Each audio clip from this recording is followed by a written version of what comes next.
प्रेम से बोलिए संतोषी माता की जय। आज शुक्रवार के दिन आप सुनिए संतोषी माता की व्रत कथा। एक बुढ़िया थी, उसके 7 बेटे थे। 6 बेटे कमाने वाले थे और एक बेटा निकम्मा था। बुढ़िया माँ 6 पुत्रों की रसोई बनाती, भोजन बनाती और पीछे से जो कुछ बचता वह 7वें पुत्र को दे देती। परंतु वह बड़ा भोला भाला था, मन में कुछ विचार नहीं करता था। एक दिन वह अपनी बहू से बोला, देखो मेरी माता का मुझ पर कितना प्रेम है। वह बोली, क्यों नहीं, सबका झूठा बचा हुआ तुमको खिलाती है। वह बोला, ऐसा नहीं हो सकता, जब तक मैं अपनी आंखों से ना देखूं मान नहीं सकता। बहू ने हंसकर कह दिया, देख लो जब तो मानोगे।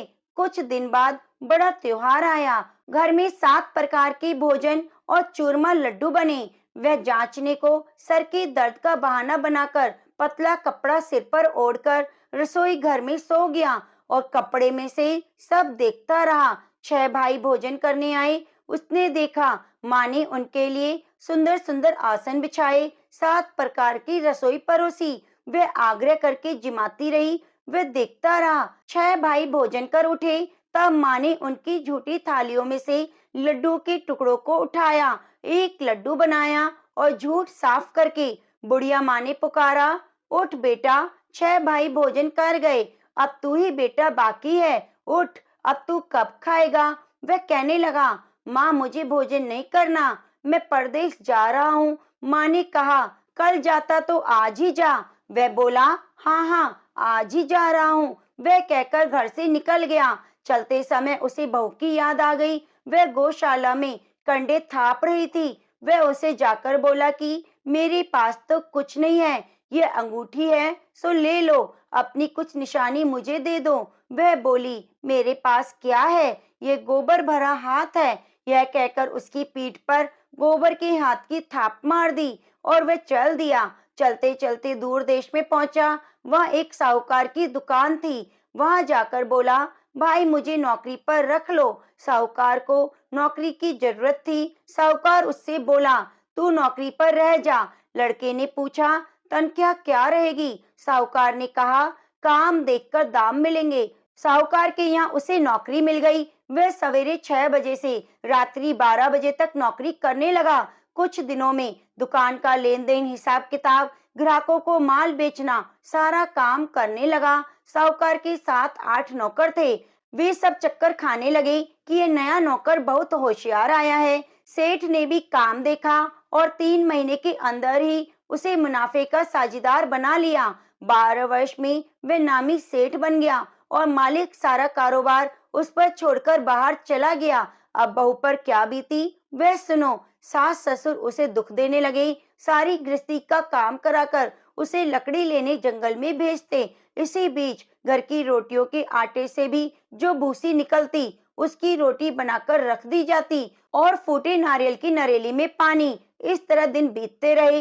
एक दिन वह लकड़ी लेने जा रही थी कि रास्ते में बहुत सी स्त्रियां संतोषी माता का व्रत करती दिखाई दी। वहां पर खड़ी होकर कहने लगी, बहनों ये तुम किस देवता का व्रत करती हो, इसके करने से क्या फल होता है, इस व्रत के करने की क्या विधि है। यदि तुम अपने इस व्रत का विधान मुझे समझाकर कहोगी तो मैं तुम्हारा बड़ा एहसान मानूंगी। तब उनमें से एक स्त्री बोली, सुनो, ये संतोषी माता का व्रत है। इसके करने से निर्धनता, दरिद्रता का नाश होता है, लक्ष्मी आती है, मन की चिंताएं दूर होती हैं, घर में सुख होने से मन को प्रसन्नता और शांति मिलती है, निपुत्री को पुत्र मिलता है, प्रीतम बाहर गया है तो शीघ्र आता है, कुंवारी कन्या को मनपसंद वर मिलता है, राज दरबार में बहुत दिनों से मुकदमा चलता हो तो वह भी खत्म हो जाता है, कलह क्लेश की निवृत्ति हो जाती है, सुख शांति हो जाती है, घर में धन जमा हो जाता है, पैसा ज्यादा लाभ होने लगता है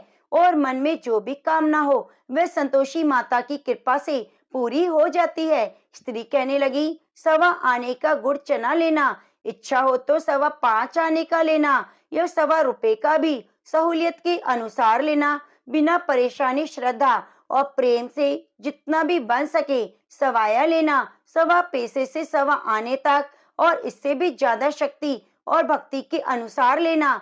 हर शुक्रवार को निराहार रहकर कथा कहना और सुनना, इसके बीच क्रम टूटे नहीं, लगातार नियम पालन करते रहना। सुनने वाला कोई ना मिले तो घी का दीपक जलाकर उसके आगे जल के पात्र को रखकर कथा कहना, परंतु नियम ना टूटे। जब तक कार्य सिद्ध ना हो, नियम पालन करना। कार्य सिद्ध हो जाने पर व्रत का उद्यापन करना। 3 मास में माता फल पूरा करती है। यदि किसी के खोटे ग्रह हो तो भी माता 1 वर्ष में अवश्य कार्य सिद्ध करती है। कार्य सिद्ध होने पर ही उद्यापन करना चाहिए, बीच में नहीं करना चाहिए। उद्यापन में 2.5 सेर आटे का खाजा और इसी के अनुसार खीर और चने का साग बनाना चाहिए। 8 लड़कों को भोजन कराना। जहाँ तक मिले देवर जेठ भाई बंधु कुटुंब के लड़के लेना, ना मिले तो रिश्तेदारों और पड़ोसियों के लड़के को बुलाना, उन्हें भोजन कराकर यथाशक्ति दक्षिणा देना। माता का नियम पूरा करना। उस दिन घर में कोई खटाई नहीं बनाना। यह सब सुनकर बुढ़िया की बहू वहां से चल दी। रास्ते में लकड़ी की बोझ को बेच दिया। उन पैसों से गुड़ चना लेकर माता के व्रत की तैयारी करने लगी। आगे चली और सामने मंदिर है। यह सुनकर माता के मंदिर में जाकर माता के चरणों में लेटने लगी। इसके बाद वे माँ से विनती करने लगी, हे माँ, मैं निपट मूर्ख हूँ, व्रत का नियम नहीं जानती, मैं बहुत दुखी हूँ। हे माता जगत जननी, मेरा दुख दूर करो, मैं आपकी शरण में हूँ। माता को दया आई। एक शुक्रवार बीता कि दूसरे शुक्रवार को ही इसके पति का पत्र आया। तीसरे को उसका भेजा हुआ पैसा भी आ पहुंचा। यह देखकर जेठानी मुंह सिकोड़ने लगी। इतने दिनों में इतना पैसा आया, इसमें क्या है? लड़के ताने देने लगे कि काकी के पास अब पत्र आने लगे हैं, रुपए आने लगे हैं, अब तो काकी की खातिर बढ़ जाएगी, अब तो काकी बुलाने से भी नहीं बोलेगी। बेचारी सरलता से यह कहती कि भैया पत्र आएगा, रुपए आएंगे तो हम सबके लिए अच्छा है। ऐसा कहकर आंखों में आंसू भरकर संतोषी माता के मंदिर में आकर मातेश्वरी के चरणों में गिरकर रोने लगी। माँ, मैंने तुमसे पैसा नहीं मांगा, मुझे पैसे से क्या काम, मुझे तो अपने सुहाग से काम है। मैं तो अपने स्वामी के दर्शन और सेवा मांगती हूँ। तब माता ने प्रसन्न होकर कहा, जा बेटी, तेरा स्वामी आएगा। यह सुनकर खुशी से वह बावली होकर घर जाकर काम करने लगी। अब संतोषी माँ विचार करने लगी, इस भोली पुत्री से मैंने कह तो दिया कि तेरा पति आएगा, पर वह कहाँ से आएगा? वह तो इसी स्वप्न में भी याद नहीं करता। इसे याद दिलाने तो मुझे ही जाना पड़ेगा। इस तरह माता उस बुढ़िया के बेटे के पास जाकर स्वप्न में प्रकट होकर कहने लगी, साहूकार के बेटे, सोता है या जागता है? वह कहता है, माता, सोता भी नहीं हूँ, जागता भी नहीं हूँ, कहो क्या आज्ञा है? माँ कहने लगी, तेरा घर बार है या नहीं? वह बोला, मेरा सब कुछ है। माता, माँ बाप भाई बहन बहू क्या कमी है? माँ बोली, पुत्र तेरी घरवाली कष्ट उठा रही है, माँ बाप उसे दुख दे रहे हैं, वह तेरे लिए तरस रही है, तू उसकी सुध ले। वह बोला, हाँ माता, मुझे मालूम है, परंतु जाऊं कैसे? परदेश की बात है, लेन देन का कोई हिसाब नहीं, कोई जाने का रास्ता नजर नहीं आता, कैसे चला जाऊं? माँ कहने लगी, मेरी बात मान, सवेरे नहा धोकर संतोषी माता का नाम लेकर घी का दीपक जलाकर दंडवत प्रणाम कर दुकान पर जाकर बैठना। देखते ही देखते तेरा लेन देन चुक जाएगा, जमा माल बिक जाएगा, सांझ होते होते धन का ढेर लग जाएगा। अब तो वह सवेरे बहुत ही जल्दी उठकर मित्र बंधुओं से अपने सपने की बात कहता। वे सब उसकी बात अनसुनी करके खिल्ली उड़ाने लगे। कई सपने भी सच्चे होते हैं। एक बूढ़ा बोला, देख भाई, मेरी बात मान, इस तरह सच झूठ कहने के बदले देवता ने जैसा कहा है वैसा करना, तेरा क्या जाता है? अब बूढ़े की बात मानकर वे नहा धोकर संतोषी माता को दंडवत प्रणाम कर घी का दीपक जलाकर दुकान पर जा बैठता है। थोड़ी देर में क्या देखता है कि देने वाले रुपया लाए, लेने वाले हिसाब लाए। कोठे में भरे सामानों के खरीदार नगद में सौदा करके जाने लगे। शाम तक धन का ढेर लग गया। मन में माता का नाम लेकर प्रसन्न होकर घर जाने के वास्ते गहना कपड़ा सामान खरीदने लगा। यहाँ के काम निपटकर घर को रवाना हुआ। उधर बहू बेचारी जंगल से लकड़ी ले जाती थी। लौटते वक्त माता जी के मंदिर में विश्राम करती। वह तो उसके रोज रुकने का स्थान ही था। दूर धूल उड़ती देखकर वह माता से पूछती, हे माता, ये धूल कैसे उड़ रही है? माँ कहती, हे पुत्री, तेरा पति आ रहा है। अब तू ऐसा कर, लकड़ियों के 3 बोझ बना ले। एक नदी के किनारे रख, दूसरा मेरे मंदिर पर और तीसरा अपने सिर पर रख। तेरे पति को लकड़ी का गट्ठा देखकर मोह पैदा होगा। यहाँ रुकेगा, नाश्ता पानी बनाकर खाकर माँ से मिलने जाएगा। तू लकड़ी का बोझ उठाकर जाना। बीच चौक में गट्ठा लाकर 3 आवाजें जोर से लगाना।